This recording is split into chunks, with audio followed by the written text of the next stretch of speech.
समाधान। बोलिए देवाधिदेव 1008 श्री आदिनाथ भगवान की जय जय जय। बोलिए प्रात संत शिरोमणि परम पूज्य 108 आचार्य गुरुवर श्री विद्यासागर जी महामुनिराज की जय जय जय।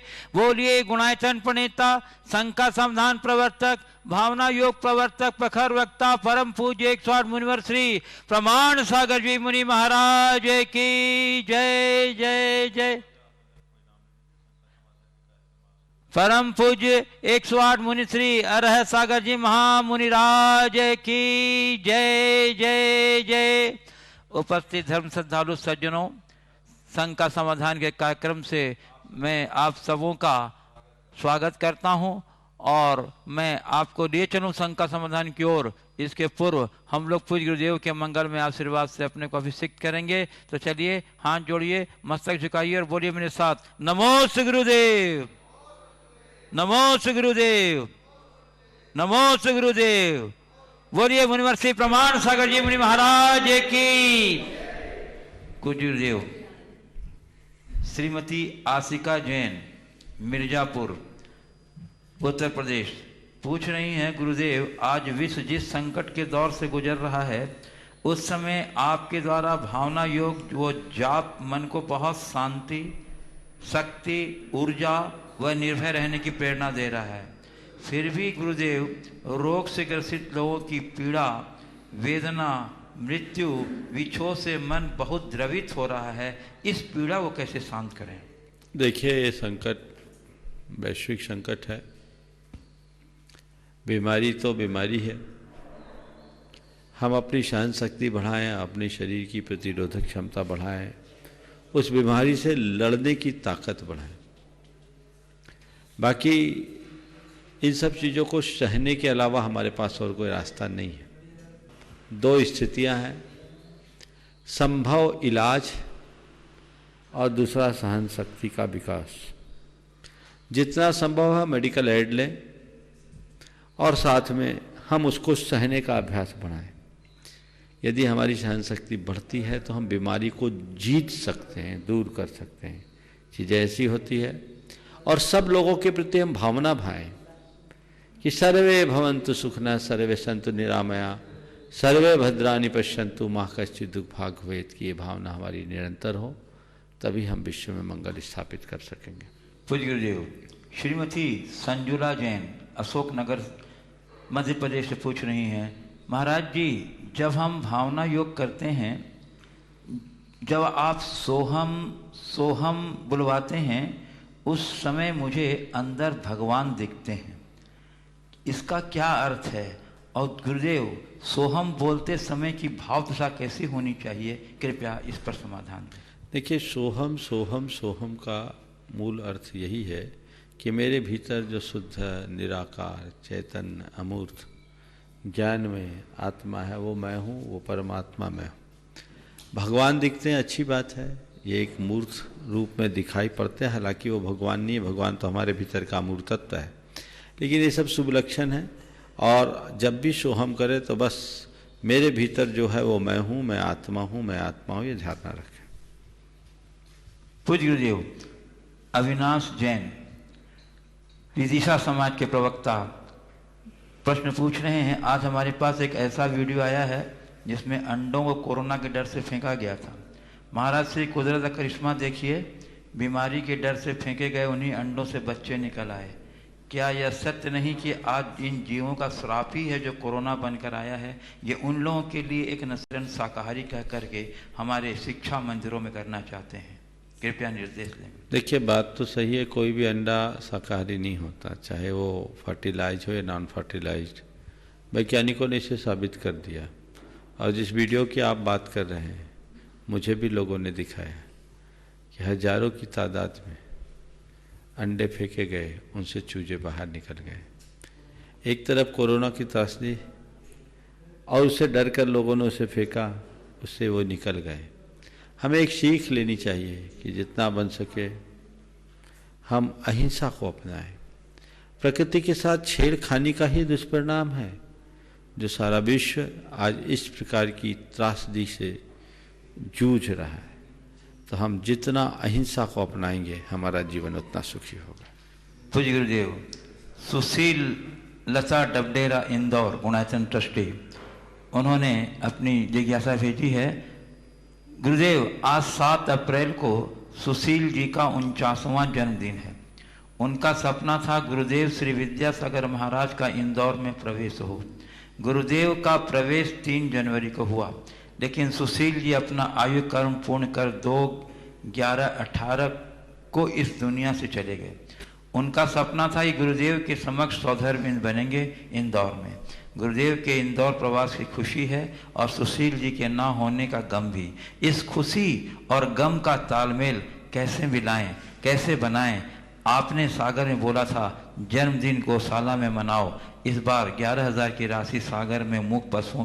गुरुदेव कृपया हमारी भावना को संतुष्ट करें। सुशील जी डबडेरा की जन्मस्थली। देखिए, संसार है, संसार की परिणतियाँ विचित्र हैं। हम लोग सोचते बहुत सारी बातें हैं, होता कुछ नहीं है।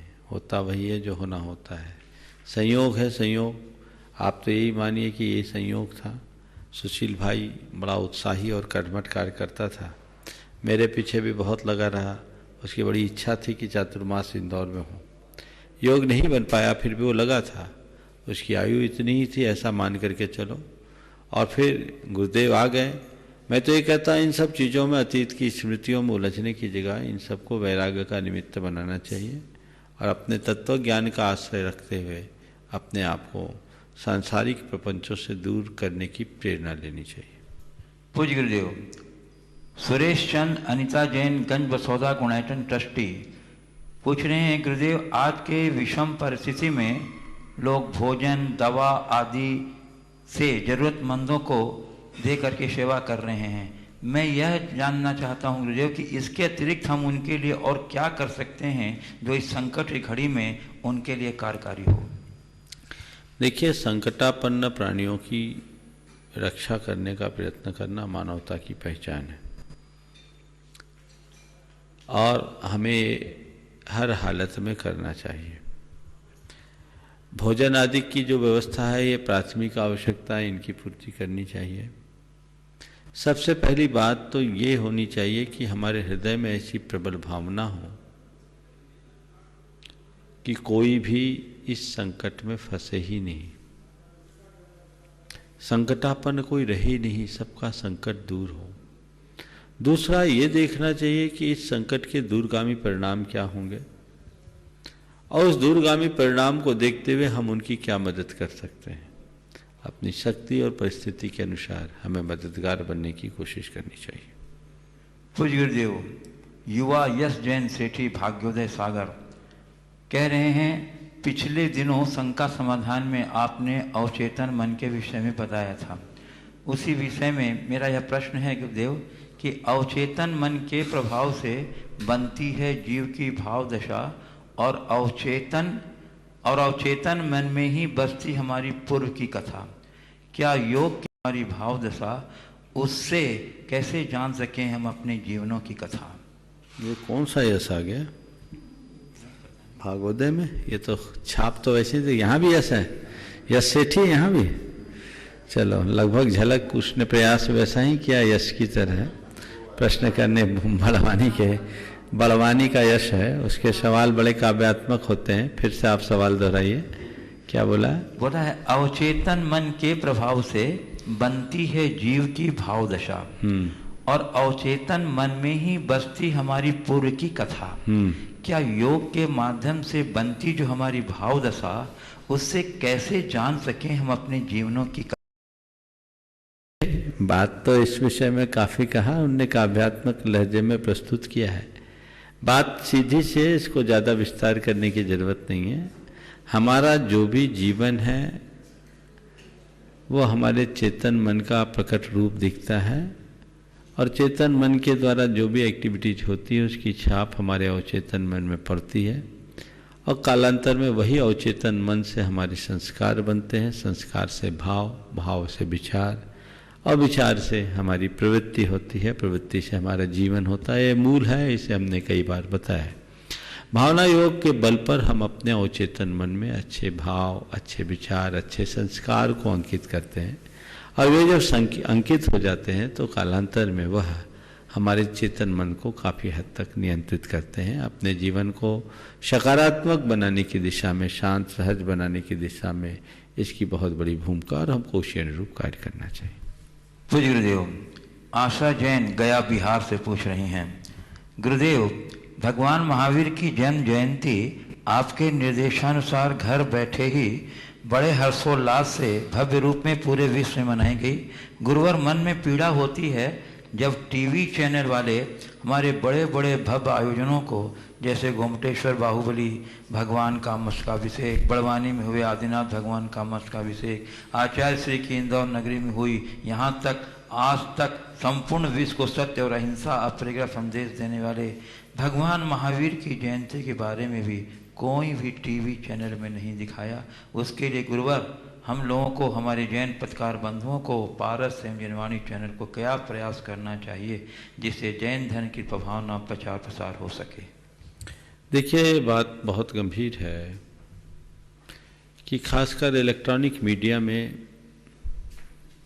जैन धर्म, जैन तीर्थंकरों को, जैन समाज को बिल्कुल कोई महत्व नहीं दिया जाता, जबकि आज भी जैनों का मीडिया को आगे बढ़ाने में बहुत बड़ा स्थान है, बड़ा सहयोग है, बहुत सारा विज्ञापन भी जैन लोग देते हैं। हमें शीर्ष स्तर पर मीडिया के लोगों से, मीडिया के संस्थानों से बात करना चाहिए।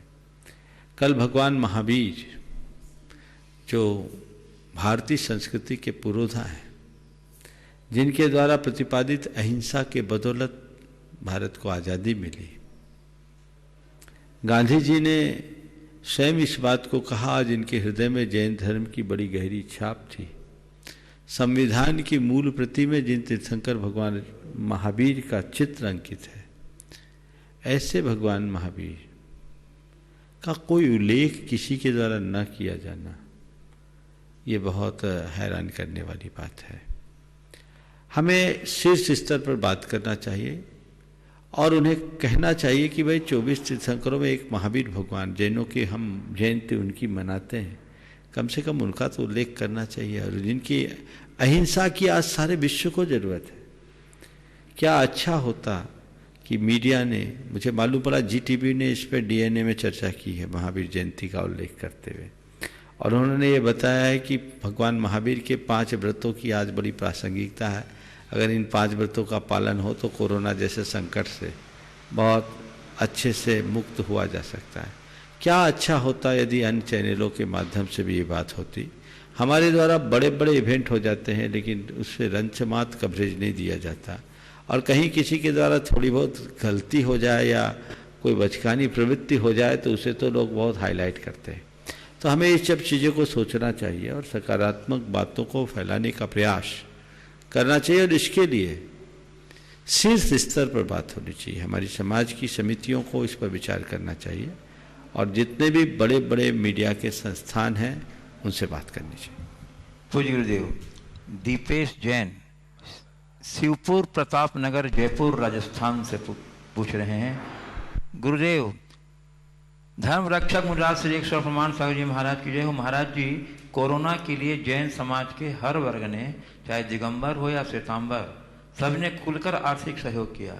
महाराज जी, क्या एक कॉमन प्लेटफार्म बना के सभी दान की एकत्रित सूची तैयार नहीं करनी चाहिए, जिससे एक अल्पसंख्यक समाज का भारत देश के लिए इस विषम परिस्थिति में योगदान का पता लग सके?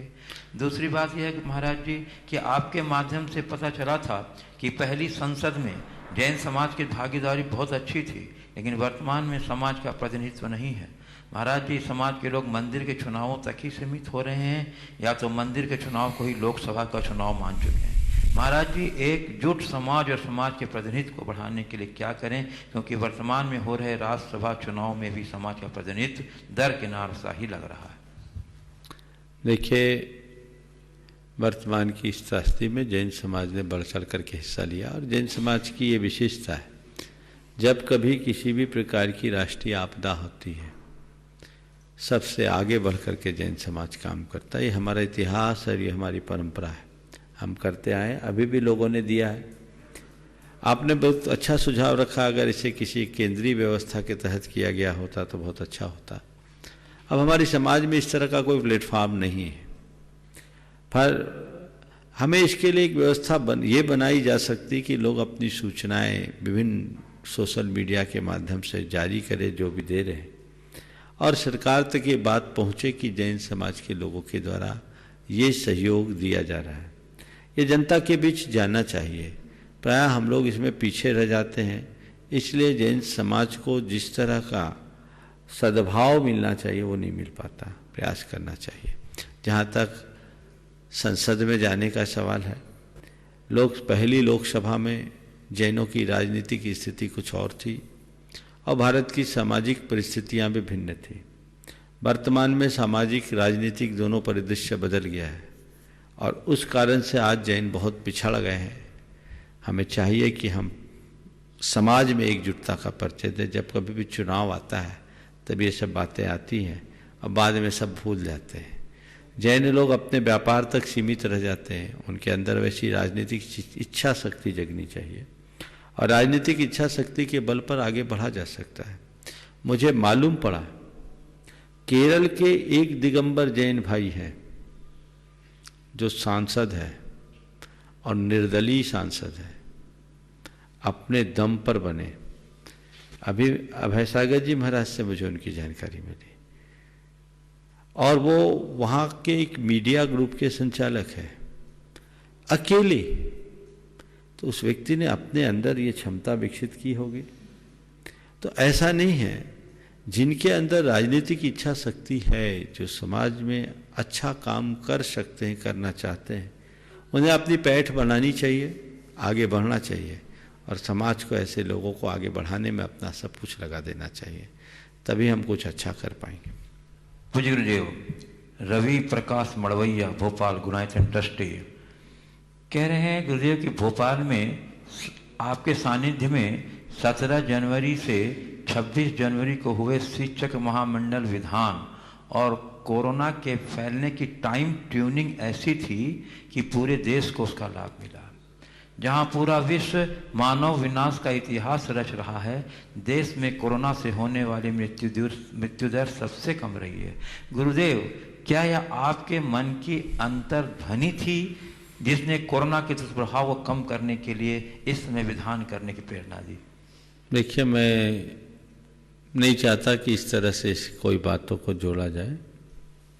जिस समय विधान की आयोजना हुई उस समय कोरोना की कहीं चर्चा ही नहीं थी और विधान सबके मंगल के भाव से रचा गया और बृहद आयोजन हुआ। बहुत भव्यता के साथ लोगों ने उसमें सहभागिता ली और उसका प्रभाव है।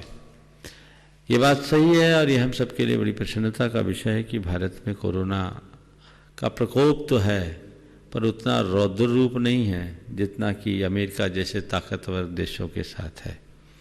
ये सब हम सब की भावनाओं के कारण और शासन की समय समय पर लागू की गई सही नीति के कारण। यदि देशवासी शासन का साथ दे, सरकारी आदेशों का अक्षरशः पालन करे, तो इस त्रासदी को बहुत आसानी से दूर किया जा सकता है। इसे एक जंग की तरह देखने की बात की गई है, तो सभी को उसे एक जंग की तरह देखना चाहिए, साथ देना चाहिए, अपने अंदर संयम लाना चाहिए और भावनाओं पर नियंत्रण रखना चाहिए। पूज्य गुरुदेव, आकांक्षा जैन नागपुर महाराष्ट्र से पूछ रही हैं, गुरुदेव आपने कहा यदि नीट न हो तो गर्ल्स को शादी के बाद जॉब नहीं करना चाहिए, बट ऐसा क्यों महाराज जी? गर्ल्स को अपनी इच्छा को मारनी होती है। कभी ऐसा कोई नहीं बताया कि जो लड़की आपके घर में बहू बनकर आई है उसको सपोर्ट करो ताकि वो भी अपने सपने को अच्छी तरह से पूरा कर सके। बिल्कुल ठीक है, इच्छाओं को मारने की बात तो मैं कभी करता नहीं, पर इच्छाओं को मोड़ना समझदारी मानी जाती है। अगर व्यक्ति का लक्ष्य केवल अर्थ का संग्रह, पैसा कमाना, प्रभाव जमाना है, तो वो करे जो करना है, परिवार को भी उसमें सपोर्ट करे तो कोई दिक्कत नहीं, लेकिन उन्हें ये समझना चाहिए कि घर का संचालन भी एक बहुत बड़ी जॉब है, जिसे एक स्त्री जितने अच्छे से कर सकती है पुरुष नहीं कर सकता, क्योंकि उसे प्रकृति प्रदत्त गुण मिला है। पुरुष बड़े बड़े प्रावधान प्रस्तुत कर सकता है, लेकिन घर संचालन की जो घर की आंतरिक व्यवस्थाओं का निर्धारण उसके बूते से बाहर है। तो यदि वो करती तो उसमें खुद को संतोष होना चाहिए, और यदि उसकी सपने यही है तो कर ही रहे हैं। लेकिन बहुत आयत का मैंने ऐसा देखा है कि उन्हें वापस लौटना पड़ा है, और जो नहीं लौटे हैं उनकी स्थिति भी निकट से देख ले तो समझ में आएगा। इसलिए कोई ऐसा नहीं है पक्षपात की बात, ये तो अपने स्वयं की मानसिकता, अभिरुचि और पारिवारिक पृष्ठभूमि के ऊपर डिपेंड करती है कि हम किस पृष्ठभूमि में जी रहे हैं और कैसा कर रहे हैं। और एक बात और समझना चाहिए, किसी कंपनी में जॉब करने से ही हमारे सपने साकार होते हैं, ये बात नहीं है। मेरे संपर्क में ऐसी अनेक महिलाएं हैं जो गृहिणी हैं, और गृहिणी होने के साथ साथ बहुत अच्छा लिखती है। उनके लेखों की सब दुनिया में प्रशंसा करते हैं। कई हैं जो अच्छा पेंटिंग्स का काम करती हैं, कई हैं जो परिवार के साथ देखरेख करने के साथ साथ समाज सेवा का काम करते हैं। व्यक्ति के अंदर लगन हो, निष्ठा हो, प्रतिभा हो, तो सब जगह अपनी अनुकूलता बना सकते हैं। हमें इन सब बातों को ध्यान में रखकर अपने जीवन का कार्य क्षेत्र सुनिश्चित करना चाहिए। पूज्य गुरुदेव, अनिल मेहता उदयपुर से पूछ रहे हैं, गुरुदेव, युद्ध में योद्धा का, कोरोना में कर्म योद्धा का तथा धर्म में वीर का, इन तीनों का युद्ध क्षेत्र, कर्म क्षेत्र और धर्म क्षेत्र में क्या अंतर है तथा अपने अपने क्षेत्र में विजय कैसे प्राप्त करते हैं? युद्ध में योद्धा का, कोरोना में कर्मवीर का और धर्म क्षेत्र में वीर का। जो युद्ध लड़ रहे हैं अपने अपने क्षेत्र में, इन तीनों का युद्ध क्षेत्र, कर्म क्षेत्र, धर्म क्षेत्र में क्या अंतर है तथा अपने अपने क्षेत्र में विजय कैसे प्राप्त करें? युद्ध क्षेत्र, कर्म क्षेत्र, धर्म क्षेत्र, इसमें क्या अंतर है? देखो, जो दूसरों को जीतने के लिए लड़ा जाए वो युद्ध है, ये बाहर का युद्ध है, और उसमें कोई योद्धा सफल तभी माना जाता है जब प्राणपण से युद्ध लड़कर विजयश्री हासिल करता है, शत्रु की सेना को पराभूत करता है। ये बाहर का युद्ध है, और ये युद्ध भी हमारे देश की सीमाओं को सुरक्षित करने में एक बड़ा निमित्त माना जाता है।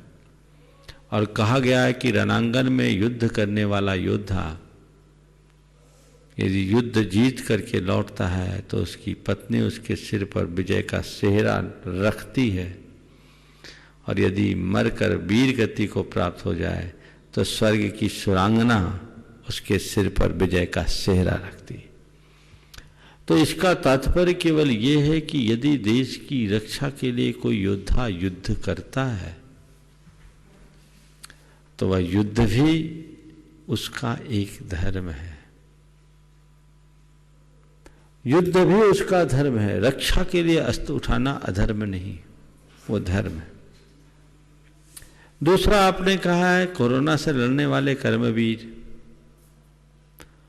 ये भी एक प्रकार का युद्ध ही है, बीमारी के विरुद्ध। एक ऐसा युद्ध जिसने पूरी मानवता को संकट में डाल दिया। इसके लिए जो कर रहे हैं किसी सेना से कम नहीं। हमें उन सब के प्रति आभारी होना चाहिए, उन्हें हृदय से धन्यवाद देना चाहिए, उनको सत्कार करना चाहिए और पूरे प्राणों से उन्हें सहयोग देना चाहिए। ये एक बड़ा अच्छा कार्य है, एक पुनीत कार्य है जो मानवता की रक्षा में और धर्म क्षेत्र में जो करते हैं वो धर्म व्यक्तिगत साधना है। हालांकि मैं तीनों में धर्म देखता हूं। जिसे लोग धर्म के रूप में मानते हैं उसकी सेवा, पूजा, उपासना, त्याग, तपस्या, साधना है जो केवल व्यक्तिगत है।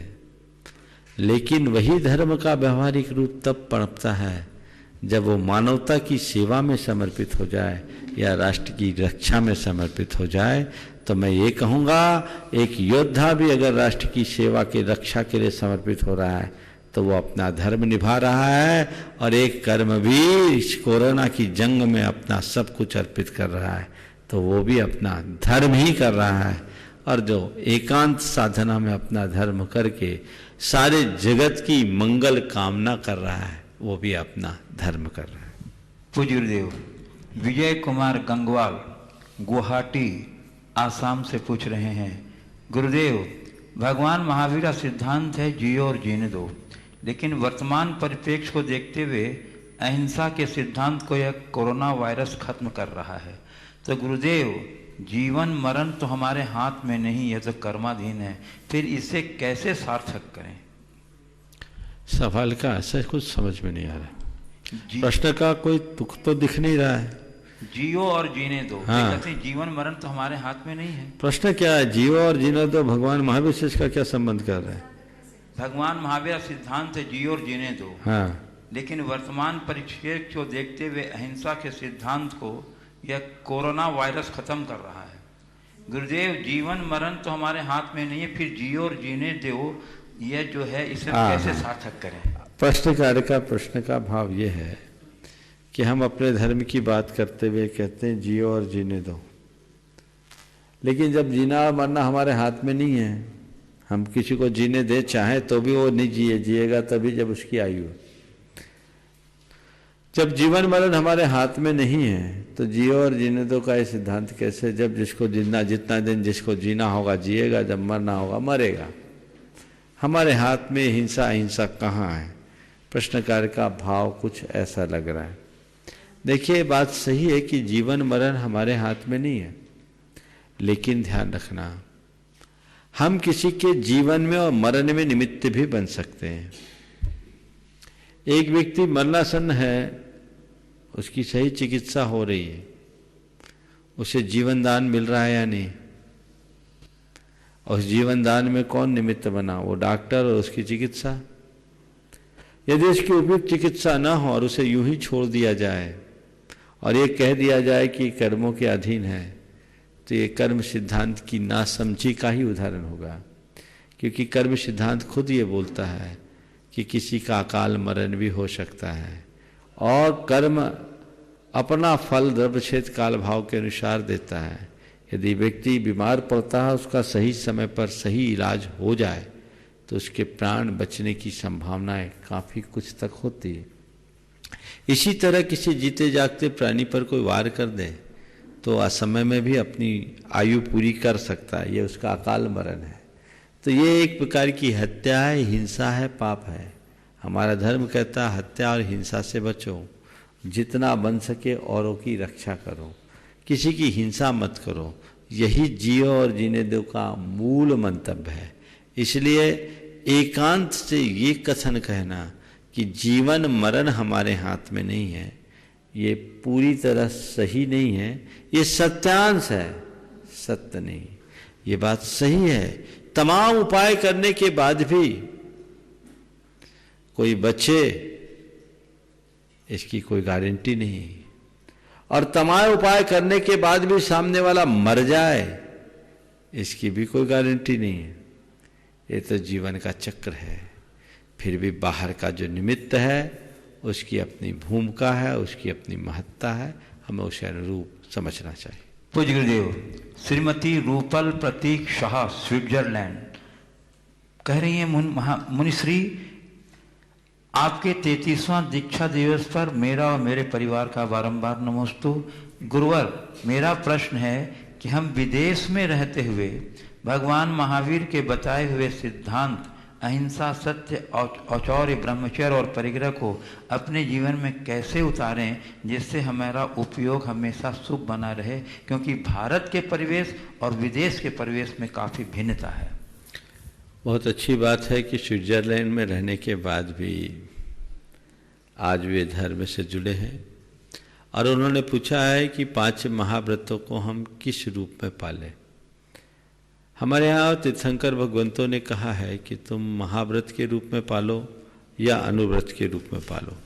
यदि महाव्रत के रूप में नहीं पाल सकते तो अनुव्रत के रूप में भी पाल सकते हो, और अनुव्रत को अपना करके अपना काम किया जा सकता है। तो अनुव्रत का मतलब होता है छोटा सा व्रत। आप वहाँ रह करके अहिंसा का सबसे प्राथमिक स्तर पर पालन करना चाहो तो ये तय करो कि मैं मद्य मांस मधु का सेवन कभी नहीं करूँगा। ये आपका अहिंसा व्रत हो गया। मैं बेवजह असत्य नहीं बोलूँगा, और ऐसा सत्य भी नहीं बोलूँगा जिससे किसी को कोई कठिनाई हो। यह सत्यानुव्रत है। कल कहा गया था कि आज कोरोना से बचना है, लोग सत्य बोलने लगे तो कोरोना की त्रासदी कम हो जाए। बहुत सारे लोग जो संक्रमित होते हैं या लक्षण होते हैं चुपचाप छिपा रहे हैं, जो देश के लिए विभीषिका का कारण बन रहा है। अरे यदि है तो सत्य बोलो। तो कहते हैं मनुष्य को हमेशा सत्यवादी होना चाहिए, और कम से कम स्थूल झूठ तो बिल्कुल नहीं बोलना चाहिए। अगर आप पूरी तरह सत्य पर निष्ठ नहीं हो सकते कोई बात नहीं, प्रारंभिक चरण में इतना तो करें, जहां मेरा काम सच से चलेगा वहां झूठ नहीं बोलूंगा। चोरी से बचे, हम कोई भी ऐसा कार्य न करें जो चोरी की श्रेणी में आता है। और ये चोरी कई तरह की होती है। हम जिस चोरी के स्थूल रूप को बोलते हैं वो चोरी तो है ही, पर अन्य प्रकार की भी चोरियां होती हैं। हमें उन सब चीज़ों को ध्यान में रखना चाहिए। जो हमारे वैचारिक स्तर की चोरी होती है उनसे भी अपने को बचा करके चलना चाहिए। इसी तरह आप ब्रह्मचर्य की साधना जितनी अपनी भूमिका के अनुरूप कर सके करें, और अपरिग्रह धन के प्रति प्रगाढ़ आसक्ति को कम करके चले, और संतोष को अपने जीवन का आदर्श बनाए, तो अपनी भूमिका अनुरूप आप भी वहाँ जी सकते हैं। पूज्य गुरुदेव, मुकेश कीर्ति जैन, दिल्ली, गुणायतन ट्रस्टी, इनका प्रश्न कल आ गया था पर समय अभाव के कारण कल नहीं पूछा जा सका। कह रहे हैं गुरुदेव, आज के रूटीन का सबसे अच्छा हिस्सा जगत के हित की जाप और भावना योग रहता है। इसके लिए हम जितनी भी कृतज्ञता प्रकट करें कम है।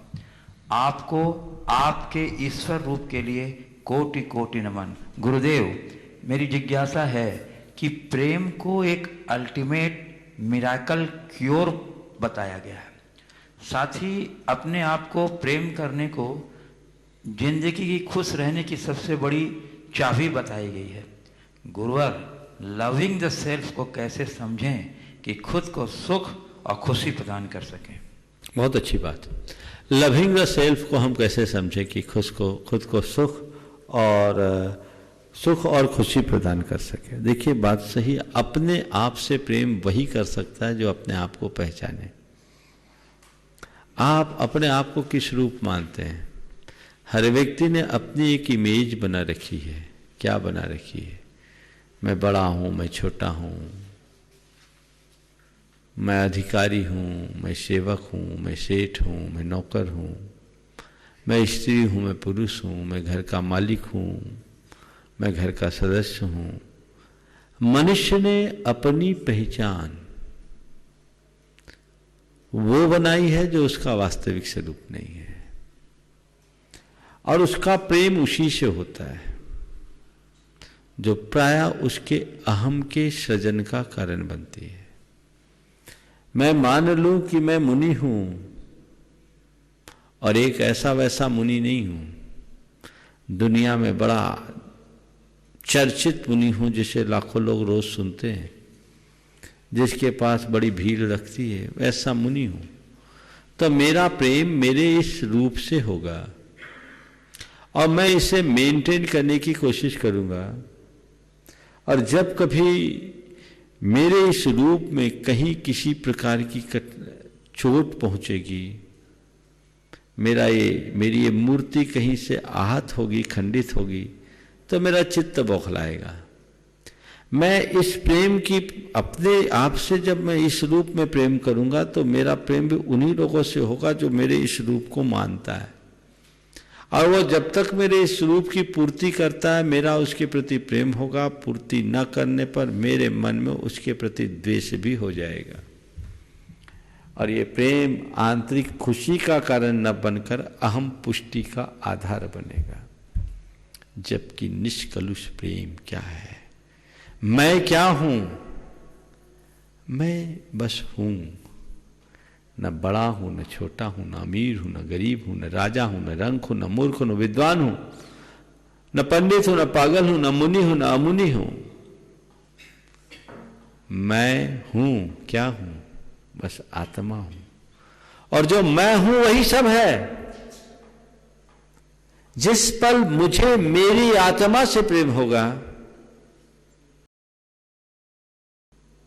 तो मेरी आत्मा में मुझे सबकी आत्मा का प्रतिबिंब दिखेगा।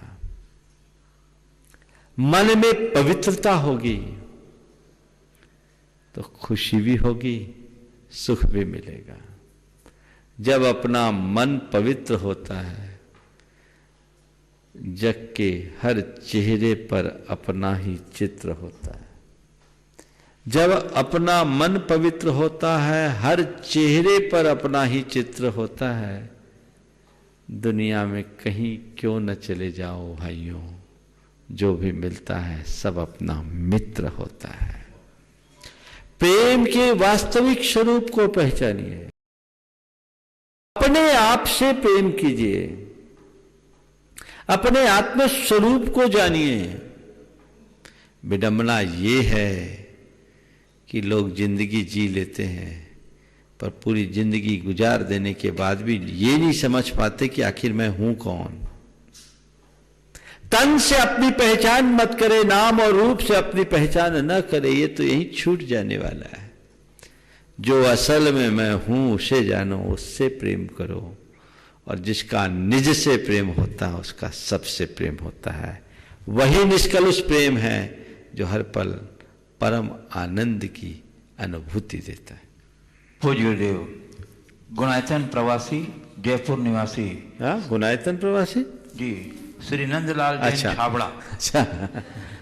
गुरु चरणों में बारंबार नमन करते हुए जिज्ञासा भेजी है कि आज व्यक्ति जन्म से नहीं कर्म से महान बनता है। ये सब बातें वह भूलता जा रहा है। ये सही है कि जैन कुल में जन्म के बाद व्यक्ति की जिम्मेदारी बढ़ जाती है, लेकिन जैन होने के संदर्भ में जैन प्रमाण पत्र का दुरुपयोग करने की स्थिति में अधिक सक्रिय दिखाई देता है। ऐसा क्यों? क्या ये समय एवं काल का प्रभाव है या संगति का?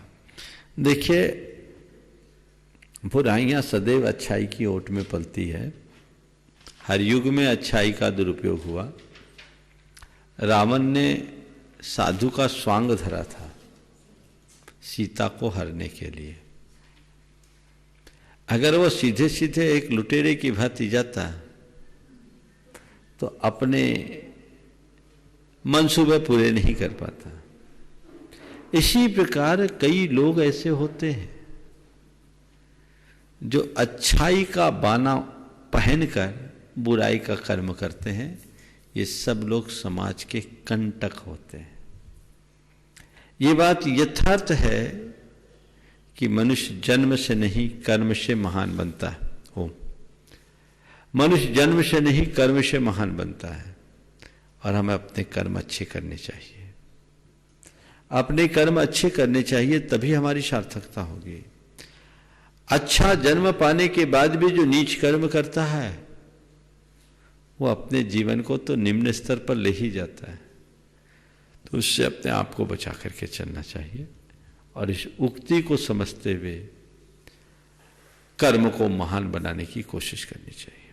पूज्य गुरुदेव, मनोज स्टील सागर पूछ रहे हैं, गुरुदेव रत्नाकर पंचविंशतिका में एक पंक्ति आई है कि शास्त्रोक्त विधि वैराग्य की करना मुझे आता नहीं। गुरुदेव, मैंने पढ़ा भी है और देखा भी है कि जिन्होंने शास्त्र पढ़े नहीं उन्हें भी वैराग्य आया है। गुरुदेव, मैं ये जानना चाहता हूँ कि वैराग्य की शास्त्रोक्त विधि क्या है, तथा जिन्होंने बिना शास्त्र पढ़े वैराग्य भावना भाई है वो क्या सही नहीं है? शास्त्रोक्त विधि वैराग्य की मुझे आती नहीं। आपने पूछा है शास्त्र पढ़ने से वैराग्य की शास्त्रोक्त विधि क्या है। मेरा अनुभव तो ये बताता शास्त्र पढ़ने से वैराग्य नहीं आता। हाँ, शास्त्र पढ़ने वालों के वैराग्य में स्थिरता आ सकती है। वैराग्य तो जीवन को पढ़ने से आता है। किताब के पन्ने पलटोगे कोई जरूरी नहीं है कि तुम्हें वैराग्य आए, पर अपने मन को पलटोगे, मन के पन्ने पलटोगे तो तुम्हें वैराग्य पक्के तौर पर आएगा। अपने जीवन को ठीक तरीके से समझने की कोशिश करो। जीवन और जगत की वास्तविकता को जानने वाले के हृदय में ही वैराग्य उत्पन्न होता है। काश इस चीज को हम समझे। जब हम आत्मा की अमरता और जगत की नश्वरता को समझना शुरू करते हैं तब हमारे अंतरंग में वैराग्य का अंकुरन होता है। तो वैसा मनोभाव अपने अंदर जगना चाहिए ताकि हम अपने आप को वैराग्य से पुष्ट करके अपने जीवन को सफल और सार्थक बना सके। तो जहाँ तक वैराग्योत्पत्ति की शास्त्रोक्त विधि की बात है, शास्त्रों में वैराग्य की निमित्त तो बताए और ये कहा गया है कि तुम अपने वैराग्य को पुष्ट करना चाहते हो तो आचार्य उमा स्वामी ने एक सूत्र दिया, जगत काय स्वभाव वा संवेग वैराग्यार्थम, की असारता का बार बार चिंतन करते रहो। तुम्हारे वैराग्य की वृद्धि होते रहेगी और तुम्हारा वैराग्य पुष्ट होता रहेगा। तो उस तरफ हमारी दृष्टि हो, वैराग्य होगा। वैराग्य शास्त्र में नहीं है, वैराग्य जीवन में होना चाहिए। शास्त्र तो केवल वैराग्य की स्थिरता बनाए रखने का एक सशक्त माध्यम है। पूज्य गुरुदेव, श्रीमती निशा राजा भैया सागर गुणायतन ट्रस्टी कह रहे हैं, गुरुदेव कल हम लोगों ने जो महावीर जयंती मनाई उसमें जो आनंद आया आज तक कभी पूर्व के महावीर जयंती में नहीं आया। गुरुदेव मेरी भावना ये है कि क्या इस प्रकार की महावीर जयंती रूप दिया जा सकता है? देखिए, आपातकाल का धर्म था और आपातकाल हमेशा नहीं लगता। आपातकाल हमेशा नहीं लगता। ये ठीक है, इस आपातकाल के काल में भी लोगों ने इस तरह से कर लिया और ये बहुत अच्छा इसलिए हुआ क्योंकि इसमें सब लोगों की 100% सहभागिता रही और बहुत अच्छे अच्छे तरीके से लोगों ने किया। मुझे एक क्लिप दिखाया, एक व्यक्ति ने अपने घर के अंदर, कुल 5 सदस्यों का घर है और क्या बढ़िया महावीर जयंती मिलाई, पूरा जुलूस निकाल दिया। घर के चौक के अंदर 5 लोगों ने, वो क्लिप देखने लायक है। मैं तो कह रहा हूं सागर वालों ने पुरस्कृत करने की बात की, मुझे तो लगता है कि उसके लायक होगा। कंसेप्ट देखिए, बहुत सुंदर तरीके से बच्चों की जितनी जो गाड़ियां होती ना, 3 पहिया वाली, 2 पहिया वाली, उनको लगा करके आगे लगा दी, खिलौने लगा दिए, खिलौने वाली गाड़ियां लगा दी और एक में भगवान की फोटो लगा करके झांकी लगा दी। 2 छोटे बच्चों को आजू बाजू में बिठाल दिया, वो भगवान के चंवर भी ढोल रहे हैं और पूरा आपको ऐसा लग रहा है जैसे साक्षात भगवान के जुलूस का आनंद लिया।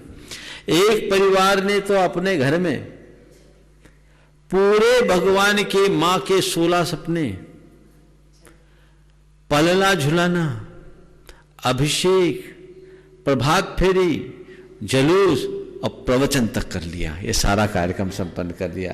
तो ये पूरी चीजें अपने घर के अंदर ही, घर के सदस्यों के साथ। ये इस बात का तात्पर्य प्रमाण है कि मनुष्य के हृदय में श्रद्धा हो तो कहीं रहकर कुछ भी कर सकता है। इसलिए इसे ध्यान में रखना चाहिए। ये एक बहुत अच्छा आप लोगों ने एक अपनी समझदारी का परिचय दिया, वह सभी धन्यवाद के पात्र हैं। और हमेशा आगे भी, अभी जब तक ये लॉकडाउन है, अभी कुछ स्थितियां स्पष्ट नहीं हैं, इसलिए संयम रखना चाहिए और आप अपने आप को अपने घरों तक सीमित रखें, सरकार के निर्देशों का पालन करें और किसी तरह का ऐसा कृत्य न करें जिससे किसी कार्यवाही का शिकार आपको बनना पड़े। ये जिम्मेदारी पूरी समाज के लोगों की होती है। यत्किंचित धार्मिक जनों के जो अपने भावों पर भी नियंत्रण नहीं कर पा रहे हैं, उन्हें भी बहुत जवाबदारी से इस विषय पर ध्यान देना चाहिए क्योंकि ये उनकी सामाजिक जिम्मेदारी है। क्योंकि कहीं कुछ एक भी व्यक्ति के द्वारा उच्छृंखलता होती है तो नाम समाज का होता है। ऐसा नहीं करना चाहिए, समझदारी से काम लेना चाहिए।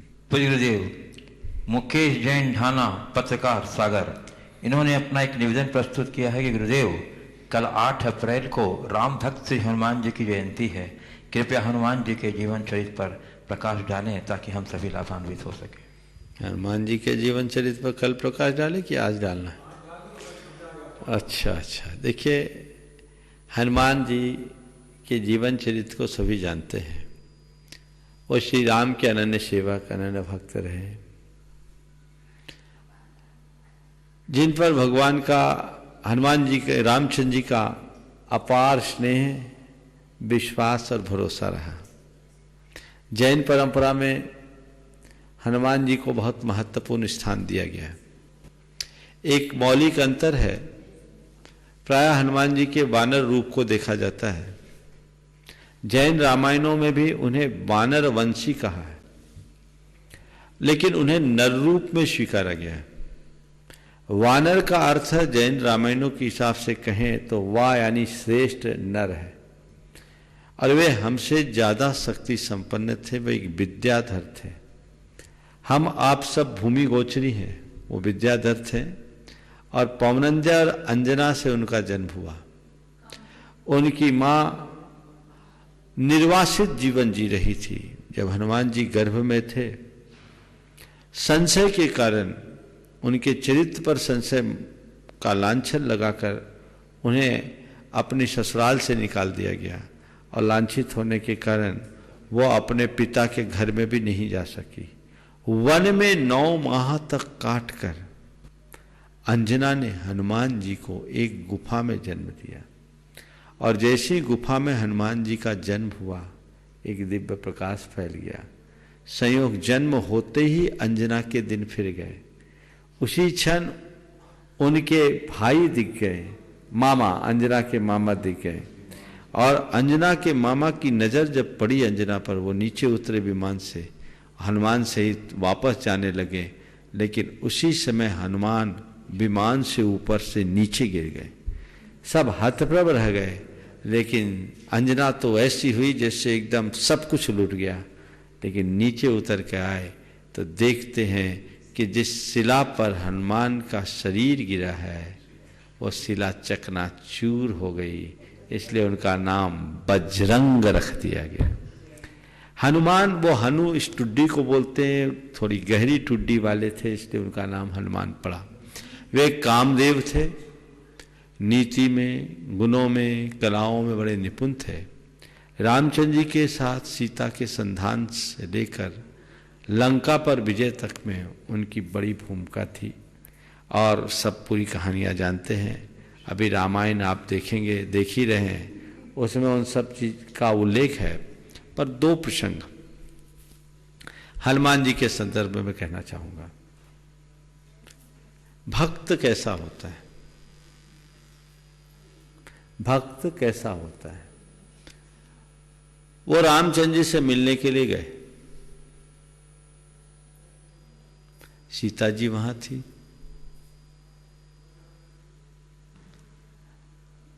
रामचंद्र जी विश्राम कर रहे थे। सीता जी ने कहा, अभी आप नहीं जा सकते। बोले, क्यों नहीं जा सकते? बोले, नहीं, आप नहीं जा सकते। बोले, आप जा सकते तो मैं क्यों नहीं जा सकता?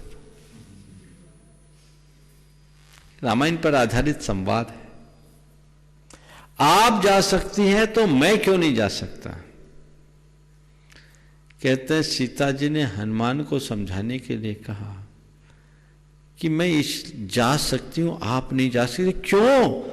तो अपने सिर के सिंदूर को दिखाया और कहा, मेरे सिर पर सिंदूर लगा ना, ये लगा ना, इसलिए मैं जा सकती हूं, आप नहीं जा सकते। मेरे प्रभु ने मेरे सिर पर सिंदूर लगाया, इसलिए मैं जा। बोले, ये बात। हनुमान गए, पूरे शरीर में सिंदूर पोत के आ गए कि अब तो मुझे मेरे स्वामी से मिलने के लिए कोई रोक नहीं सकता। ये इस बात का प्रमाण है कि भक्ति में कोई तर्क नहीं होता, विशुद्धतया भावना होती है, और उस भावना के बल पर उन्होंने वह सब कार्य कर लिया जो आज पूरे युग के लिए इतिहास हो गया। रामचंद्र जी का हनुमान के प्रति क्या दृष्टिकोण था? प्रसंग तो बहुत सारे आ रहे याद, एक तो सुना दिया, अब 2-3 और आ रहे हैं। कल सुनाऊंगा तो ज्यादा मजा आएगा। चलिए आज यहीं रखते हैं। हाँ, एक बार ऐसा हुआ, युद्ध विश्राम का काल चल रहा था, तो विश्राम काल में रावण और हनुमान दोनों मिल गए। दोनों में ये हुआ कि दोनों में कौन ज्यादा शक्तिशाली है, इसकी परीक्षा करने के लिए तय हुआ कि दोनों एक दूसरे को एक एक घूंसा मारेंगे। जिसका प्रहार भारी होगा वो ज्यादा बलवान माना जाएगा। ठीक है, पहले रावण ने एक घूंसा हनुमान जी को दिया, हनुमान जी ने झेल लिया। रावण ने घूंसा मारा, हनुमान जी ने झेल लिया। अब हनुमान जी की बारी थी। हनुमान जी ने जम के घूंसा मारा, रावण बैठ गया। घूंसा इतना तेज था कि रावण बैठ गया, इधर रावण बैठा, इधर हनुमान सिर पकड़ गए। रावण बैठा, इधर हनुमान सिर पकड़ के रह गए। रावण ने बोला, भाई तुम्हारा प्रहार मुझसे भारी है, तुम्हें खुश होना चाहिए, तुम सिर क्यों पकड़े? तुम्हारा प्रहार मुझसे भारी है, तुम्हें खुश होना चाहिए, तुम अपना सिर क्यों पकड़े हो? उनने कहा, मैं इसलिए सिर पकड़ाऊं कि मेरे घूंसे के बाद भी तुम जिंदा कैसे हो।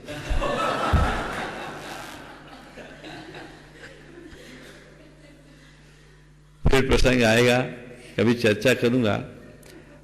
हनुमान जी का अगर देखा जाए तो रामायण में बहुत महत्वपूर्ण स्थान है। यदि हनुमान नहीं होते तो सीता की खोज नहीं होती। सेतु बंध में भी हनुमान का बड़ा महत्वपूर्ण स्थान। तो वो वस्तुतः एक हनुमान है, ये बाहर के हनुमान है। मैं हनुमान को केवल बाहर नहीं देखता, अपने भीतर भी देखता हूँ। मेरी दृष्टि में राम भी है, सीता भी है, लक्ष्मण भी है, भरत भी है, शत्रुघ्न भी है, अयोध्या भी है, और रावण भी है, लंका भी है, हनुमान भी है, सुग्रीव भी है, वाली भी है, सब हमारे भीतर है। और जब कभी भी मैं अपने भीतर के हनुमान को देखता हूँ तो मेरे भीतर मेरा हनुमान मेरे पुरुषार्थ के रूप में दिखाई पड़ता है। और जिस व्यक्ति के पुरुषार्थ का हनुमान जागृत होता है, उसकी शांति की सीता कभी असुरक्षित नहीं रह सकती, वो हमेशा सुरक्षित रहेगी। तो हनुमान का वो पुरुषार्थ सीता को लौटाने में सहायक बना। हम अपने अंदर के पुरुषार्थ रूप हनुमान को झुकाएंगे तो हमारी शांति की सीता सुरक्षित रहेगी और हमारे आत्मा राम को निराकुलता मिलेगी। पूज्य गुरुदेव सौरभ जैन, सुपुत्र श्री प्रेमचंद जी, संध्या जी जैन, गुणाटन ट्रस्टी, उपकार परिवार सागर, पूछ रहे हैं गुरुदेव, प्राय लोग कहा करते हैं कि उसने घर छोड़कर दीक्षा ले ली। गुरुवार घर तो कई कारणों से छूटता है, तो मैं यह जानना चाहता हूं कि दीक्षा का यथार्थ मंतव्य क्या है? क्या इसमें घर छोड़ा जाता है या घर छूटता है? न घर छोड़ा जाता है, न घर छूटा जाता है, घर आया जाता है। प्राय लोगों ने जिन्हें घर मान लिया वो घर नहीं है, घर वो है जो हमारे भीतर है। घर वो है, उसे हम पहचाने। बहुत पहले कुछ पंक्तियां लिखी थी, देखो जितनी याद आती सुनाता हूं। जहां बसंत सदा रहता है, पतझड़ कभी ना आता, दुख रोता निज अधा पतन पर, सुख रहता मुस्काता। जहां बसंत सदा रहता है, पतझड़ कभी ना आता, दुख रोता निज अधा पतन पर, सुख रहता मुस्काता। मेरा अपना घर तो वो है। चलिए आज यहीं पर विराम लेता हूं। बोलिए परम पूज्य आचार्य गुरुश्री विद्यासागर जी महाराज की। बोले मनुष्य प्रमाण सागर जी महाराज की जय। अरे कविता भी भूल गया ना मैं।